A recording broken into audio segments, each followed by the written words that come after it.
NCERT Flamingo Class 12 Chapter 2 English Summary of Lost Spring in Hindi 1 paragraph. कभी कभी मुझे कूड़े में मुझे 1 रुपया मिल जाता है, तुम यह क्यों करते हो?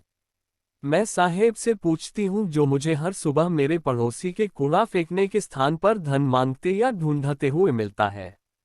साहेब ने अपना घर बहुत पहले छोड़ दिया। ढाका के हरे भरे खेतों में स्थित अपने घर की उससे दूर दूर तक कोई स्मृति नहीं है। उसकी माँ उसे बताती है कि बड़े बड़े तूफान आते थे और उनके खेतों और घरों को बहा ले जाते थे। इसी कारण उन्होंने उस शहर को, ढाका को, छोड़ दिया और धन की तलाश में इस बड़े शहर में आ गए जहां वह अब रहता है। मेरे पास करने को इसके अलावा और कुछ है? निगाह बचाते हुए वह बुदबुदाता है।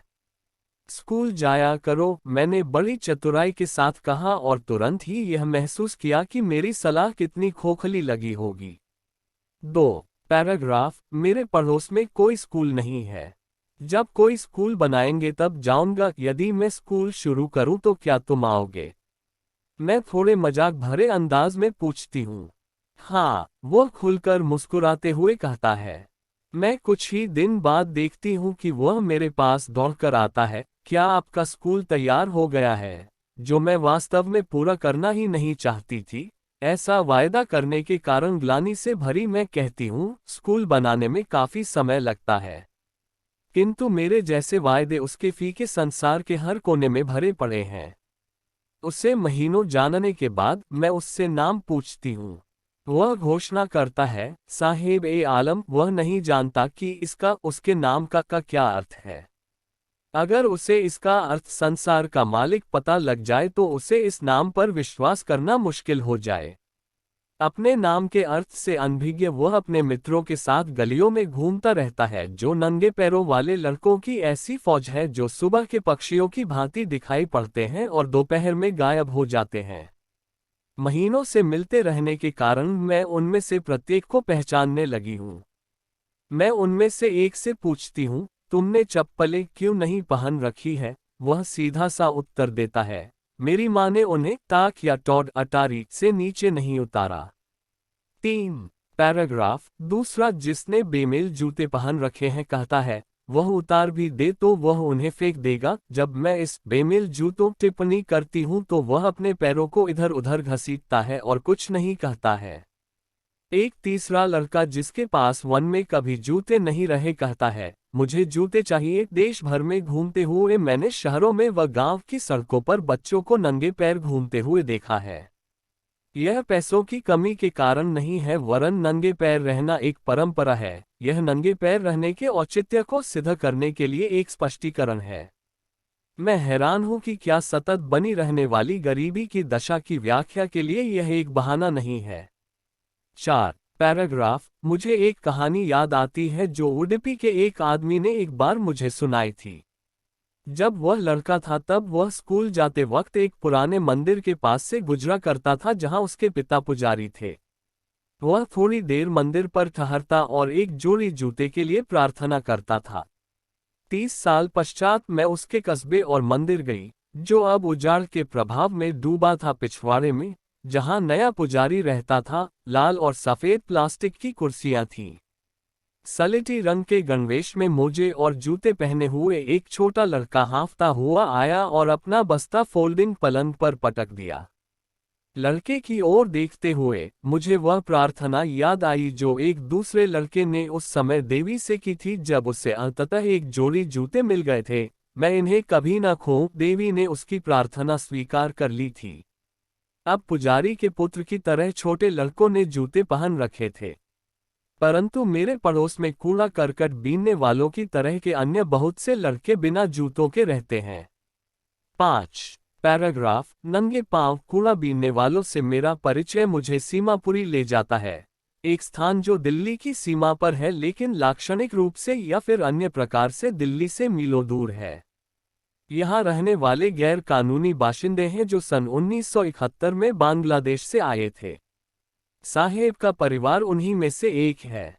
सीमापुरी उस समय बिहार था। यह अभी भी है, परंतु अब यह खाली नहीं है। टिन और तिरपाल के नालीहीन और जलापूर्ति विहीन कच्चे घरों में 10,000 कूड़ा बीनने वाले रहते हैं।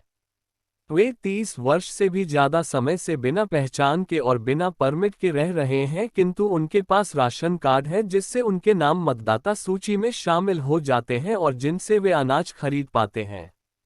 जीने के लिए पहचान की अपेक्षा भोजन ज्यादा महत्वपूर्ण होता है। अगर दिन के अंत में हम अपने परिवार को भोजन दे सके और बिना पेट दर्द के सो सके तो हम उन खेतों की अपेक्षा यहाँ रहना ज्यादा पसंद करेंगे जिन्होंने हमको कोई अनाज नहीं दिया। ऐसी फटी हुई साड़ियां पहने महिलाओं का एक समूह कहता है जब मैं उनसे पूछती हूँ कि उन्होंने अपने हरे भरे खेतों और नदियों के सुंदर देश को क्यों छोड़ दिया। उन्हें जहाँ भी भोजन मिल जाता है वहीं वे अपने तंबू गाड़ लेते हैं जो उनके अस्थायी घर बन जाते हैं। बच्चे इन्हीं में तो बड़े होते हैं और उनके अस्तित्व के साझेदार बनते हैं और सीमापुरी में उत्तरजीविता का अर्थ होता है कूड़ा बीनना। वर्षों की अवधि में इसने एक ललित कला का रूप ले लिया है। कूड़ा उनके लिए सोना या धन संपत्ति है। यह उनकी रोज की रोटी है। उनके सिरों पर छत है, भले ही यह एक टपकती हुई छत क्यों न हो, किंतु एक बच्चे के लिए यह छत इससे भी कहीं ज्यादा है। 6 पैराग्राफ। कभी कभी मुझे 1 रुपया मिल जाता है, यहाँ तक कि 10 रुपये का नोट भी कभी कभी मिल जाता है। साहेब कहता है, उसकी आंखें चमक उठती हैं। जब कूड़े में आपको एक चांदी का सिक्का मिल सकता है तो आप ढूंढना बंद नहीं करते, क्योंकि ज्यादा पाने की आशा बनी रहती है। ऐसा लगता है कि बच्चों के लिए कूड़े का अर्थ उनके माता पिता के लिए जो अर्थ इसका कूड़े का होता है उससे भिन्न होता है। बच्चों के लिए यह आश्चर्य में लिपटी चीज होती है और बड़े बूढ़े लोगों के लिए यह कूड़ा जिंदा रहने का साधन होता है। 7 पैराग्राफ। सर्दी की एक सुबह में साहेब को पास के क्लब के दरवाजे के नजदीक खड़े हुए देखती हूँ, जहां से वह सफेद वेशभूषा पहने 2 युवकों को टेनिस खेलते हुए ध्यानपूर्वक देख रहा है। मुझे यह खेल पसंद है, वह गुनगुनाता है और इस बाढ़ के पीछे से खड़ा होकर देखकर ही संतुष्ट है। जब कोई आसपास नहीं होता है तो मैं अंदर चला जाता हूँ, वह स्वीकार करता है। द्वारपाल मुझे झूले पर झूलने देता है। 8 पैराग्राफ। साहेब ने भी टेनिस खेलने वाले जूते पहन रखे हैं जो उसकी रंगोली शर्ट और नेकर पर विचित्र लग रहे हैं।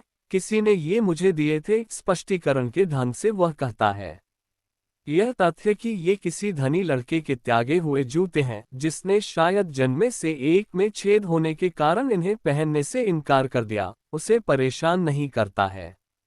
ऐसे किसी व्यक्ति के लिए का जो नंगे पैर घूमा है, छेद वाले जूते भी सपने के सच होने से कम नहीं है। परंतु वह खेल जिसे वह इतने ध्यानपूर्वक देख रहा है उसकी पहुंच से बाहर है। 9 पैराग्राफ। आज सुबह साहेब दूध की दुकान पर जा रहा है। उसके हाथ में स्टील का एक कनस्तर है। मैं इस सड़क पर आगे एक चाय की दुकान में काम करता हूँ। दूर इशारा करते हुए वह कहता है, मुझे 800 रुपये और सभी वक्त का भोजन मिलता है। क्या उसे काम पसंद है? मैं पूछती हूँ।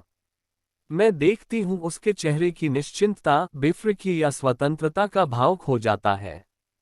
स्टील का कनस्तर प्लास्टिक के उस थैले से कहीं ज्यादा भारी लगता है जिसे वह बड़े आराम से अपने कंधे पर ले जाया करता था। थैला उसका था, कनस्तर उस आदमी का है जो चाय की दुकान का मालिक है। साहेब अब अपना स्वयं का मालिक नहीं रहा है। 10 पैराग्राफ। मैं कार चलाना चाहता हूँ। मुकेश अपना स्वयं का मालिक बने रहने पर जोर देता है। मैं मोटर मैकेनिक बनूंगा, वह घोषणा करता है। क्या तुम कारों के बारे में कुछ जानते हो? मैं पूछती हूँ। मैं कार चलाना सीख लूंगा, सीधा मेरी आंखों में देखते हुए वह कहता है। उसका सपना उसके अपनी चूड़ियों के लिए मशहूर कस्बे फिरोजाबाद की गलियों की धूल के बीच एक मरीचिका सा प्रतीत होता है। फिरोजाबाद का हर दूसरा परिवार चूड़ी बनाने में लगा है। यह भारत के कांच की आकृति देने वाले उद्योग का केंद्र है, जहां परिवारों ने भट्टियों के आसपास काम करते हुए कांच तोड़ते हुए लगता है देश की सभी औरतों के लिए चूड़ियां बनाते हुए पीढ़ियां बिता दी हैं। 11 पैराग्राफ। मुकेश का परिवार उन्हीं में से एक है। उनमें से कोई नहीं जानता कि उन जैसे बच्चों का बिना हवा प्रकाश की अंधेरी गंदी कोठरियों में ऊंचे तापमान वाली कांच की भट्टियों पर काम करना गैरकानूनी है। और यह कि यदि कानून लागू कर दिया जाए तो उसे और उन सभी 20,000 बच्चों को गर्म भट्टियों से अलग कर दिया जाएगा जहां वे अपने दिन के घंटों में घोर परिश्रम करते हैं और प्रायः अपनी आंखों की चमक खो बैठते हैं। मुकेश जब मुझे अपने घर ले जाने की पेशकश करता है तो उसकी आंखें चमक उठती हैं, वह गर्व से कहता है कि उसका घर फिर से बनाया जा रहा है। हम कूड़े से अटी पड़ी बदबूदार गलियों से गुजरते हैं, ऐसे गंदे घरों के करीब से गुजरते हैं जो टूटी दीवारों, डगमगाते दरवाजों और बिना खिड़कियों के हैं और जिनमें मनुष्यों और जानवरों के परिवार आदिम युग की भांति साथ साथ रह रहे हैं। वह ऐसे ही एक घर के दरवाजे पर रुक जाता है, लोहे के एक डगमगाते दरवाजे को जोर से लात मारता है और उसे खोल देता है। हम एक आधा बनी झोपड़ी में प्रवेश करते हैं। उसकी सूखी घास के छप्पर वाले एक हिस्से में एक चूल्हा है जिस पर एक बड़ा बर्तन रखा है जिसमें पालक की पत्तियां खदर बदर करते उबल रही हैं। जमीन पर एल्यूमिनियम की प्लेटों में और कटी हुई सब्जियां हैं। एक कमजोर युवती पूरे परिवार के लिए शाम का भोजन बना रही है। धुआं भरी आंखों से वह मुस्कुराती है। वह मुकेश के बड़े भाई की पत्नी है। उम्र में उससे ज्यादा बड़ी नहीं है, परंतु वह बहू के रूप में उससे आदर मिलने लगा है। घर की बहू के रूप में पहले ही उस पर 3 व्यक्तियों, उसका पति, मुकेश और उनके पिता की जिम्मेदारी है। जब बूढ़ा आदमी प्रवेश करता है वह धीरे से टूटी दीवार के पीछे सरक जाती है और अपना घूंघट अपने चेहरे पर सरका लेती है, जैसी की प्रथा है। पुत्र वधुओं को पुरुष बुजुर्गों के सामने अपने चेहरे पर घूंघट जरूर डाल लेना चाहिए। यहाँ बुजुर्ग एक अत्यंत निर्धन चूड़ी बनाने वाला है। पहले एक दर्जी के रूप में और फिर एक चूड़ी बनाने वाले के रूप में वर्षों के कठोर परिश्रम के बावजूद भी वह अपने घर का नवीनीकरण करवाने में और अपने 2 पुत्रों को स्कूल भेजने में असफल रहा है। वह उन्हें वही सिखा पाया है जो वह जानता है, कला। चूड़ी बनाने की 12 पैराग्राफ। यह इसका कर्म, उसका भाग्य है, मुकेश की दादी कहती है, जिसने चूड़ियों के कांच की पॉलिश की गल से अपने पति को अंधे होते देखा है। क्या कभी ईश्वर द्वारा प्रदत्त देने वंश परंपरा तोड़ी जा सकती है? उसका मतलब है चूड़ी बनाने वाले की जाति में पैदा होकर उन्होंने चूड़ियों के अलावा और कुछ नहीं देखा है। घर में, आंगन में, हर दूसरे घर में, हर दूसरे आंगन में, फिरोजाबाद की हर गली में मालाओं के रूप में चूड़ियों के गुच्छे या बंडल धूप सी सुनहरी, धान जैसी हरी, चमकीली नीली, बैंगनी, गुलाबी, इंद्रधनुष के 7 रंगों से बनने वाले हर रंग की अस्त व्यस्त आंगनों में ढेरों में पड़ी रहती है तथा इनको 4 पहियों वाली हथगाड़ियों पर लाद कर जवान आदमी झोपड़ियों के कस्बे की तंग गलियों में होकर धकेलते हैं और अंधेरी झोपड़पट्टियों में टिमटिमाते तेल के दीपकों की लौकी पंक्तियों के आगे लड़के और लड़कियां अपने माता पिता के साथ रंगीन कांच के टुकड़ों को चूड़ियों के वृत्ताकार घेरे पर जोड़ते हुए बैठे रहते हैं। उनकी आंखें बाहर के प्रकाश की अपेक्षा अंधेरे से ज्यादा समायोजित हैं। यही कारण है कि प्रौढ़ होने से पहले ही वे अपनी दृष्टि खो बैठते हैं। 13 पैराग्राफ। एक छोटी लड़की सविता भद्दी गुलाबी पोशाक पहने एक बूढ़ी औरत के पास बैठकर कांच के टुकड़ों को जोड़ रही है। जब उसके हाथ किसी मशीन के चिमटे की भांति यंत्रवत चलते हैं तो मैं सोचती हूँ कि क्या वह उन चूड़ियों की पवित्रता को जानती है जिनके अनाने में वह मदद कर रही है। ये भारतीय स्त्री के सुहाग का प्रतीक है। यह बात उस दिन अचानक उसकी समझ में आ जाएगी जब उसका सिर लाल घूंघट से ढक दिया जाएगा, उसके हाथों में मेहंदी लगा दी जाएगी और लाल चूड़ियां उसकी कलाइयों में पहना दी जाएगी। तब वह एक दुल्हन बन जाएगी, उसकी बगल वाली बूढ़ी औरत की तरह जो बहुत वर्ष पहले एक दुल्हन बन गई थी। आज भी उसकी कलाई में चूड़ियां हैं किंतु उसकी आंखों में कोई चमक नहीं है। एक वक्त शेर भर खाना भी नहीं खाया, वह ऐसी आवाज में कहती है जिसका आनंद समाप्त हो गया है। उसने अपने पूरे जीवन काल में एक बार भी भरपेट भोजन का आनंद नहीं उठाया है, यही मिला है उसे। लहराती दाढ़ी वाला बूढ़ा, उसका पति, कहता है, मैं चूड़ियों के अलावा कुछ भी नहीं जानता। मैं परिवार के रहने के लिए सिर्फ एक मकान बना पाया हूं। 14 पैराग्राफ। उसकी बात सुनकर कोई भी सोचता है कि क्या उसने वह हासिल कर नहीं किया है। उसके सिर पर एक छत तो है, लिया है, जो बहुत लोगों ने पूरे जीवन में हासिल चूड़ियां बनाने के काम को जारी रखने के अलावा कुछ भी करने के लिए पैसा न होने और खाने के लिए भी पर्याप्त न होने के दैख को कराहट हर घर में गूंजती है। युवा लोग अपने बुजुर्गों के दर्द को ही प्रतिध्वनित करते हैं। ऐसा लगता है फिरोजाबाद में समय के साथ कुछ नहीं बदला है। चेतना को शून्य कर देने वाले वर्षों के परिश्रम ने पहल करने और सपने देखने की क्षमता का मार दिया गया है। 15 पैराग्राफ। आप स्वयं की एक सहकारी समिति क्यों नहीं बनाते हो? मैं युवकों के एक समूह से पूछती हूँ जो ऐसे मध्यस्थों के कुचक्र में पड़ गए हैं जिन्होंने उनके पिताओं और पूर्वजों को जाल में फंसाया था। हम संगठित हो भी जाए तो भी किसी गैर कानूनी काम के आरोप में पुलिस द्वारा हम ही न्यायालय में घसीटे जाएंगे, पीटे जाएंगे और जेल में डाल दिए जाएंगे। वे कहते हैं उनमें कोई नेता नहीं है, कोई ऐसा व्यक्ति नहीं है जो उन्हें अलग ढंग से देखने में मदद कर सके। उनके पिता उतने ही थके हुए हैं जितने वे स्वयं हैं। वे अनवरत कुंडलीनुमा चक्र के समान बात बोलते हैं जो गरीबी से उदासीनता, उदासीनता से लालच और लालच से अन्याय तक पहुंच जाती है। 16 पैराग्राफ। उनकी बात सुनकर मुझे दो अलग अलग संसार दिखाई देते हैं। एक तो ऐसे परिवार का जो गरीबी के जाल में फंसा है और अपनी जन्म की जाति के कलंक से दबा हुआ है। दूसरा साहूकारों, बिचौलियों, पुलिस वालों, कानून को लागू करने वालों, नौकरशाहों और राजनेताओं का कुचक्र है। दोनों ने मिलकर बच्चे के ऊपर ऐसा बोझ लाद दिया है जिसे वह उतार नहीं सकता है। एहसास होने से पहले ही वह इसे उतने ही स्वाभाविक रूप से स्वीकार कर लेता है जितने स्वाभाविक रूप से उसके पिता ने किया था। कुछ हटकर करने का अर्थ होगा चुनौती देना, और चुनौती देना उसकी परवरिश का अंग नहीं है।